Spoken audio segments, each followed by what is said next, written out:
दोस्तों, अमेरिका के राष्ट्रपति डोनाल्ड ट्रंप का ये कहना है कि हमारा यूएस डॉलर वो सभी करेंसी से ऊपर है। हमारा यूएस डॉलर किंग है और उसको अगर किसी ने भी कमतर करने की कोशिश की तो हम उसको बर्बाद करके रख देंगे। बेसिकली आपने देखा होगा, जब से अमेरिका के राष्ट्रपति ने पदभार संभाला है तब से वो विवादों में ही रहे हैं। वो कुछ न कुछ ऐसा काम कर रहे हैं जिससे अदर कंट्रीज़ को परेशानी हो और अमेरिका अपना प्रभुत्व स्थापित कर सके पूरे वर्ल्ड में। तो सेम फंडा यही है। अमेरिका फर्स्ट वाली स्ट्रेटजी के लिए उन्होंने ये सारी चीज़ें की हुई है। बेसिकली अगर आप देखेंगे तो ब्रिक्स कंट्री का एक खबर आ रही थी कि ब्रिक्स कंट्री एक अल्टरनेटिव करेंसी लाने की कोशिश कर रही है। उसी के तर्ज पे यहाँ पर अमेरिका ने बोला कि अगर आप नई करेंसी लेके आओगे और हमें ये लगा कि हमारा यूएस डॉलर जो कि इंटरनेशनली रिकॉग्नाइज्ड करेंसी है उसकी प्रभुता पे अगर थोड़ा सा भी हमें लगता है कि खतरा है तो हम एक वॉर खेलेंगे। और वो वॉर फिज़िकल वॉर या फिर ऐसा वॉर नहीं होगा जिसमें हथियार यूज़ होंगे, वो ट्रेड वॉर होगा। तो बेसिकली अगर आप देखें तो ट्रेड वॉर ही चल रहा है जब से अमेरिका के राष्ट्रपति आए हैं। हर दूसरे महीने कुछ न कुछ इन्होंने राग अलाप छेड़ा है जिसकी वजह से कहीं ना कहीं इंटरनेशनल मार्केट को प्रभावित किया है। इनकी पूरी स्ट्रेटजी होती है, इन्होंने अमेरिका को भी अमेरिका के लोगों को भी ये बता के रखा, डरा के रखा कि अगर हमारी करेंसी, क्योंकि यूएस डॉलर की परफॉर्मेंस बहुत ख़राब होती जा रही है दिन प्रतिदिन, अगर आप इंटरनेशनल मार्केट में देखेंगे तो उसको बचाने के लिए, उसकी साख को बचाने के लिए अमेरिका के राष्ट्रपति ने ये तक कहा है कि हम अगर हमारी करेंसी को अगर कुछ भी होता है तो एक ये इस तरह का हो जाएगा जैसे हमारी प्रतिष्ठा ही ख़त्म हो गई। तो यहाँ पर पूरी चेतावनी इन्होंने दे रखी है ब्रिक्स को। अब ब्रिक्स क्या करता है, ब्रिक्स कर भी क्या सकता है, सबसे बड़ी इम्पोर्टेंट बात यही है कि ब्रिक्स के पास ऑप्शन ही नहीं है।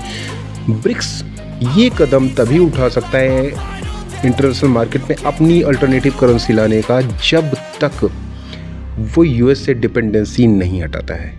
यूएस से डिपेंडेंसी अगर हट जाएगी और उसके लिए उसे क्या करना होगा, ब्रिक्स कंट्रीज़ को एक साथ आके ट्रेड का कुछ इस तरह से सेटअप करना है कि ब्रिक्स कंट्रीज़ में ही सेटअप हो जाए और जो भी यहाँ पे करेंसीज़ यूज़ होंगी, जो अल्टरनेटिव करेंसी यूज़ होंगी वो ब्रिक्स कंट्रीज़ में ही रहें, क्योंकि उसका यूएस डॉलर में अल्टरनेटिव नहीं खोजा जा सकता है फ़िलहाल। क्योंकि जैसा मैंने बताया कि ट्रंप ऐसा बिल्कुल नहीं चाहेंगे कोई अल्टरनेटिव करेंसी खड़ी हो, और वो 10% टैरिफ का यहाँ पे हवाला देते हैं कि हम 10% टैरिफ रखेंगे, मीन्स टैरिफ वार ही करेंगे, मीन्स हम आपको बर्बाद कर देंगे। 10% टैरिफ का मतलब लाखों करोड़ों डॉलर का ये मामला हो जाता है। और कोई भी कंट्री ये नहीं चाहेगी, खासकर डेवलपमेंट कंट्री जो डेवलपिंग फेज़ में है, वो ये नहीं चाहेगी कि उनका जो कंट्री है वो इन सब चीज़ों में फंसे और उनका ट्रेड कहीं ना कहीं इफ़ेक्ट करे।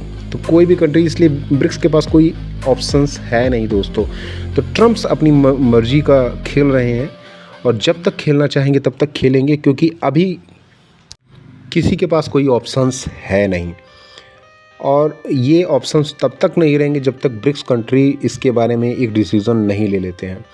तो ये गेम चलता रहेगा दोस्तों। अमेरिका इसी तरह से ब्लैकमेल करता रहेगा ब्रिक्स कंट्रीज़ को या फिर पूरे वर्ल्ड को कि हम ट्रेड ख़त्म कर देंगे, और जो भी उसको करना होगा, जो भी मनवाना होगा अपनी बात, वो मनवा देगा। चाहे आप ईरान और इजराइल का युद्ध देखें, वो भी ट्रेड के नाम पे उसने बंद करवा दिया। तो इस तरह का अगर आप देखेंगे तो अमेरिका अपना प्रभुत्व स्थापित करने की कोशिश करेगा, अमेरिकन फर्स्ट स्ट्रेटजी यहाँ पे लागू करने की कोशिश करेगा। तो इस तरह का इन्फॉर्मेशन आपको लगातार देखने को मिलेगा, क्योंकि अमेरिका चाहेगा कि पूरे वर्ल्ड को इसमें नचाता रहे और पूरा वर्ल्ड नाचता रहे, और वो अपनी गिरी हुई जो इकॉनमी है उसको कहीं ना कहीं दुरुस्त कर दे। इस टाइम में मेन स्ट्रेटजी यही है कि अपनी इकॉनमी को उठाना, और उठाएगा कैसे, दूसरों की इकॉनमी को गिराना। दूसरे की इकॉनमी अगर आप गिरा देंगे तो अपनी इकॉनमी ऊपर उठ जाएगी। सेम यही स्ट्रेटजी है, ट्रेड वॉर का यही मतलब है। यही चलता रहेगा दोस्तों।